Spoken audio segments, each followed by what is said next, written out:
Welcome, everybody, to the World of Ability Podcast Network.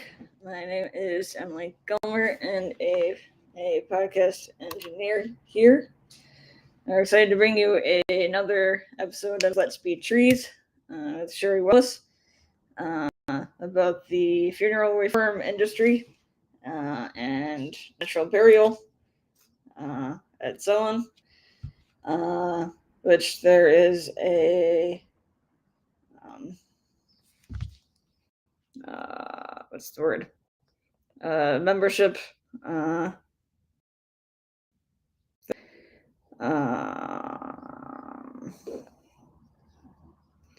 anyway, I'm going to bring Cheri Buzz over to Kurt. I'm bringing Kurt to say thing here. Hi, Kurt. Hi, Emily. So, what do you have to have another episode of Let's Be? What do we have to? Let's Be Trees. Today, yes. Or anything else? Anything else on what, Emily? Anything on Let's Be Trees? Oh my gosh, Emily, we do this ongoing on a weekly basis because there is just so much to it, so much opportunity, and so much to be said about revolutionizing the funeral industry and creating a cemetery community and turning funerals from for-profit to non-profit and helping the circumstances of affordability and planning and making this something that, yes, we can make it a celebration of life because the process is a lot more workable, doable, and economical for families and their loved ones. So, Emily, I want to come back to you. Why are you doing this show? What does Let's Be Trees and this show mean to you? Podcast engineer, virtual assistant, scheduler. What do you got, Emily? Well, I mean, I just think it's an important topic, and the whole the kind of the all natural part of it, and so on. And so, Emily, do you have your final resting place all planned out? Not yet. So, are you thinking about going through Let's Be Trees for your eternal resting place? Possibly. I haven't fully officially decided yet, but there you go. That's what this show is all about, is helping people out there far and wide that might be viewing and listening to this show and seeing this video or other videos of Let's Be Trees or any of the work of letsbetrees.org and everything we're doing to get a huge digital landscape for this vast landscape of Emily. I believe we've been hearing about 300 acres of a property. Is that right? And then getting like and also getting like 50,000 people and so on. Yeah. I want to jump in and save Emily so bad for you. Kurt, I'm here, Emily. I'll take him on. Don't you worry. I'm here to save you. Thank you, Emily. I mean it. Thank you every week for helping me start this podcast. I don't know where I'd be without you pushing the buttons and introducing Kurt so he can banter back and forth with you. But I'm very grateful for both of you. And it's a hard subject, Kurt. You know that.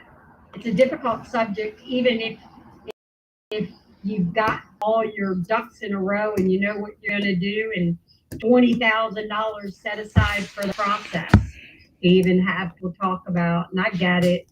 I know that it's difficult. I thought people would run and jump in my arms for attempting to make funerals affordable. And the fact of the matter is that it's almost like Stockholm syndrome. These people, people are, I don't think they can believe any of it's real yet. That you could actually have an affordable funeral. And so that's what I'm here to dispel any myths. And I think that there's a lot to be said for being able to bring people something like a funeral that's actually could actually be rendered free.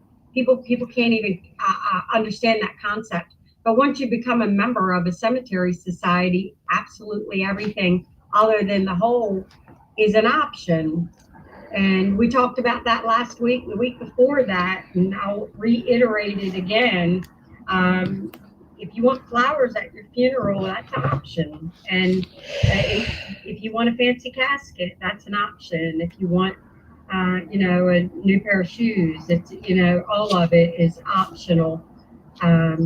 So when I say make funerals free again, I want everyone to understand that they really could be free if you bought your membership when you were, 21 years old and died when you were 78 or wherever that figure is. We can be buried with little to zero money.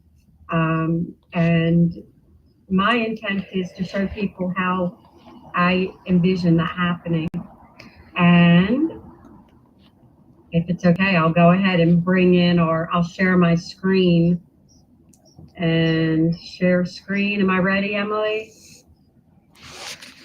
Share screen, share membership. So we've been working on this. Let's see if I can get this bigger. Can you see that okay? Is that big enough yet? We can see it. We can read it just fine, Cheri. Super. So our membership is simple and open to everyone, but you must be a member prior to the time of your passing to be buried at the cemetery. The number of memberships available is limited by the number of acres that we're going to have. But the property in Macon, it's 300 acres, and we're assuming approximately 300,000 members, just depending on how many people end up being cremated. The membership benefits, you're a lifetime member. So a one-time fee of $100 secures your membership for life. There's also what we consider a serious benefit, and that's flexibility. So as our society grows national, we'll have the option to change your preferred state. Additionally, if you pass away in another state, other than your chosen state, your family may use any of our open societies across the country. And the communities are going to be 100% owned by the members collectively as a society. And I want everyone to know that this is not an investment. This is a cemetery society, and it's not owned by any one person. No one's benefiting from it. And that's the way it should be. And unless we do this as a society, there are going to be corporations that pick this up and do it for profit. And I know because they're already on my heels. So I get phone calls often, people just kind of trying to get information. But the fact of the matter is that this is the way that it was intended to be, as far as I'm concerned. This is the way that our grandparents intended. So the membership process, it's easy, really. You put your name on a list for your state that you would like to be buried in. Once 50,000 people in your state pledge to join, if we can identify and proceed with suitable property we'll close together. You can meet us at the courthouse, or you can send your membership in, $100 membership in, the day we close or before. That's completely up to you. But I don't want anyone to think that they have to send money in now, because really you don't. Just put your name on your state list. Once there's 50,000 people, will look for land, appropriate land. And then once we identify that, then we can go to closing with our 50,000 people. And that'll give us $5 million. So you can cancel it. Oh, I think I did not go all the way through this. No upfront payment. We did talk about that. No money is required until we finalize the establishment of the society in your state and the land is purchased. However, you may wish to secure your membership early. And then a cancellation. You may cancel at any time. We don't want anybody in our society that doesn't want to be here. So 100% cancellation, absolutely no questions asked. If you're not happy with the process, with the project, with whatever, as long as you haven't used it, you can get your money back, right? So members' responsibilities. You're going to have to complete your will and last wishes. They're free on the website, or at least the documents to complete, so that will be put together. You're going to have to plan your own transportation to the cemetery, and who's going to dig your grave for you. So just don't. It's not a given that the society is going to be digging everyone's grave. In fact, we're not. This is meant to bring families together, family-led funeral. So that means making contact with your cousins and your friends and your neighbors, whoever.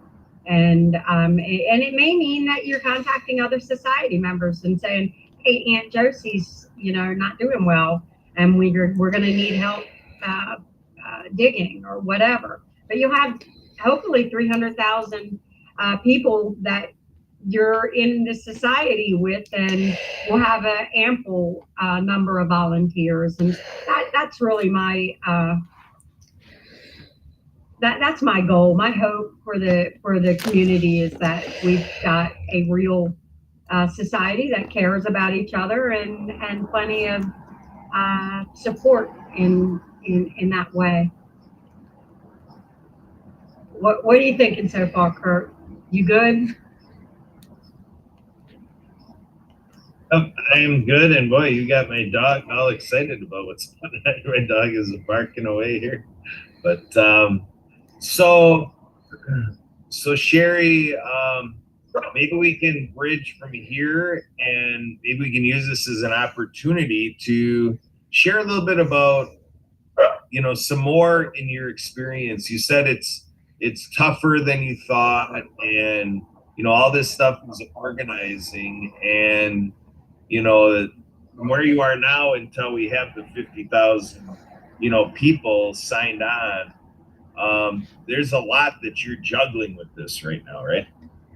So can you describe that a little bit? Give us some insight. What is the day in the life of Cheri Wallace, pioneer and marketplace disruptor and revolutionizing the funeral industry? What is the business of this life? Cheri, please. I am daily faced with learning opportunities and growing opportunities, and just putting this together and trying to find people who would represent their state, lead their state, when people already are so busy in their regular lives. So I really need to try to find the type of people who have time, who have the heart for this project, who would sit on a board of directors to make sure that nothing out of the way is happening in that society. I'm not going to be able to police every aspect of it. I'm going to need honest, ethical, knowledgeable board members, ambassadors, and members to get involved in every state. And I can't stress that enough. I can't do this alone. I have a lot of people pat my back and tell me how brave and needed and how they wish me well, but no one's, no, I shouldn't say no one, just that we're going to need a lot more people, hundreds of thousands of people in every state to make this happen. And once we have enough people, then we'll just be getting started. The fun will just be beginning, you know. Finding the people, getting the word out to this is going to be key. So if you're hearing this, if you're hearing this, please share it.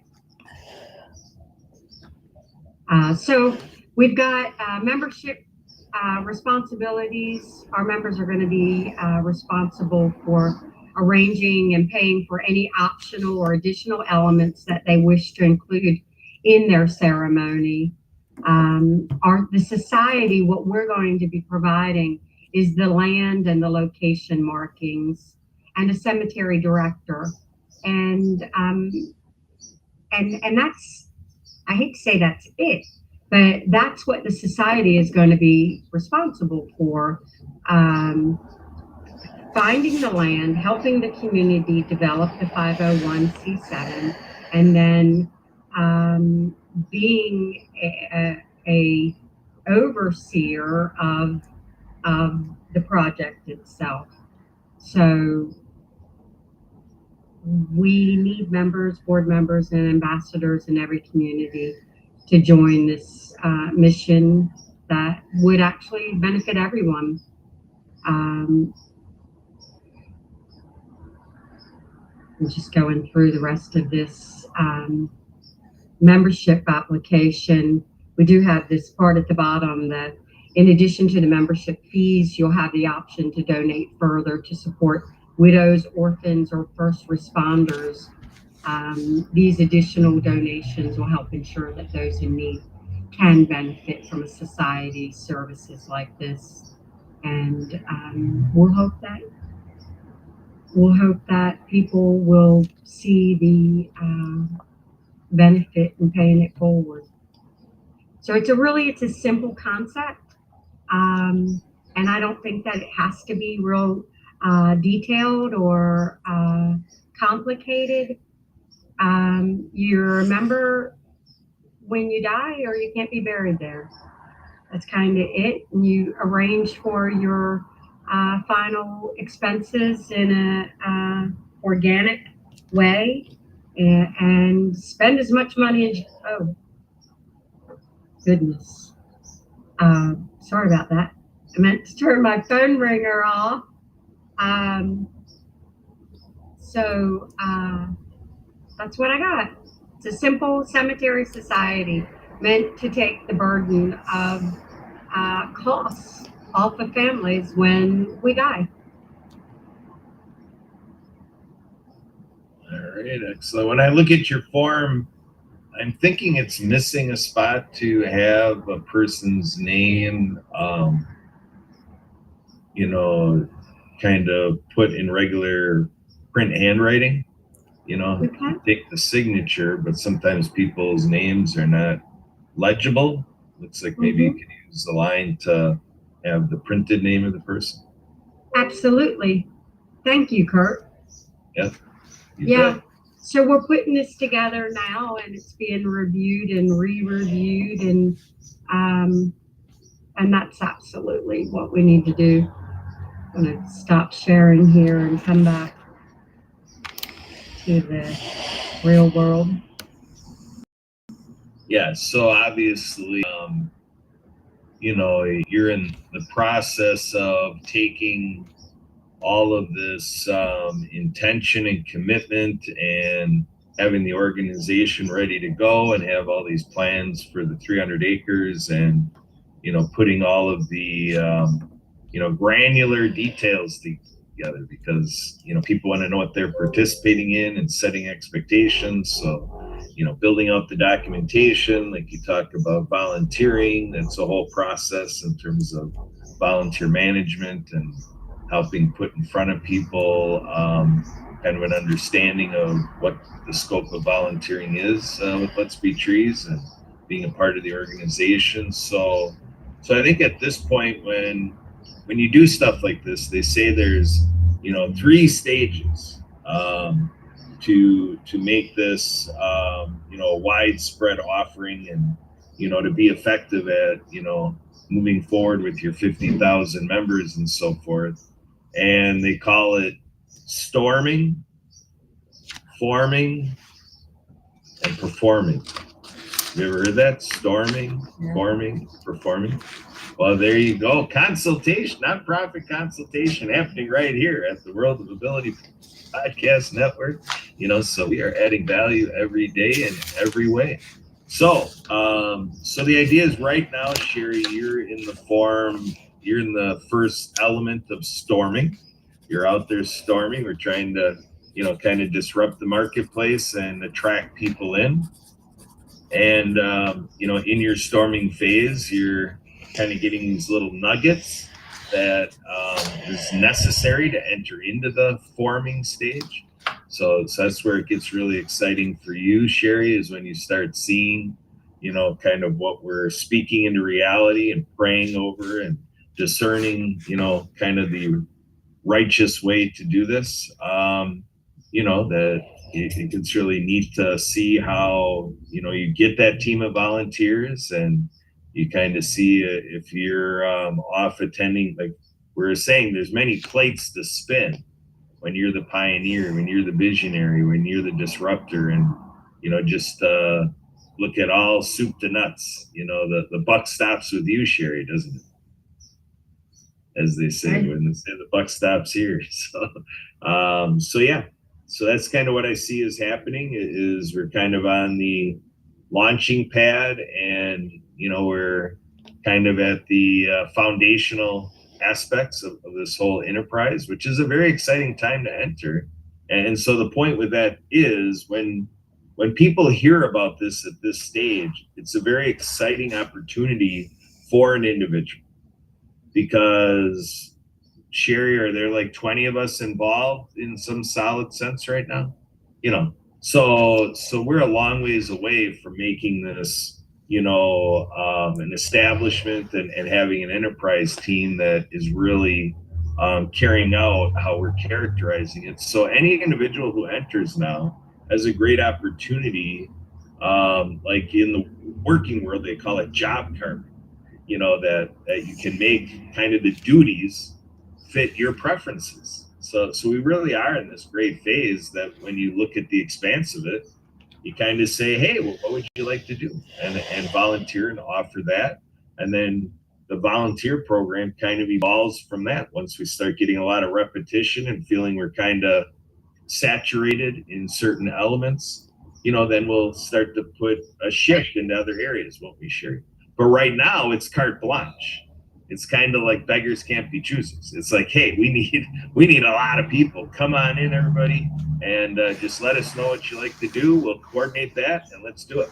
So this is a very exciting time to hop on this bandwagon. So I think really it just amounts to, when you hear the mission, does the mission speak to you, and does it sound anything worthwhile to you to be a part of the future of such a thing, to revolutionize the funeral industry and to make this real difference for families? Think about this, that people are in the grieving process. And right now, that experience for just an onslaught of people is just very unpleasant. You know, families bickering and, you know, arguments over the whole thing, and just not really how you thought it was going to work out. But you got to press through, and a family has to figure out a way, and they just kind of, you know, they kind of compromise, don't they?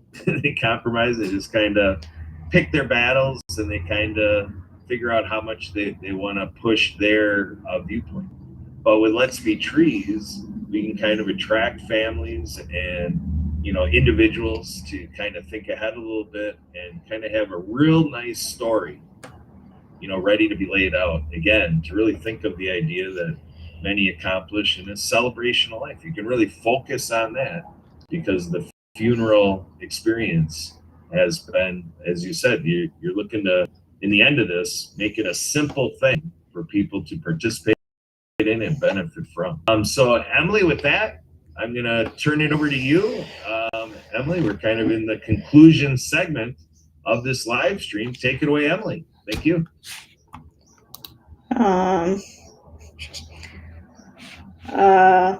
But just wanted to let everybody know we're here at the same time, 3 o'clock Central, 4 Eastern. And if you're interested in being a guest at someone, to let us know. Otherwise, to check out our social media, YouTube, LinkedIn, and so on, and to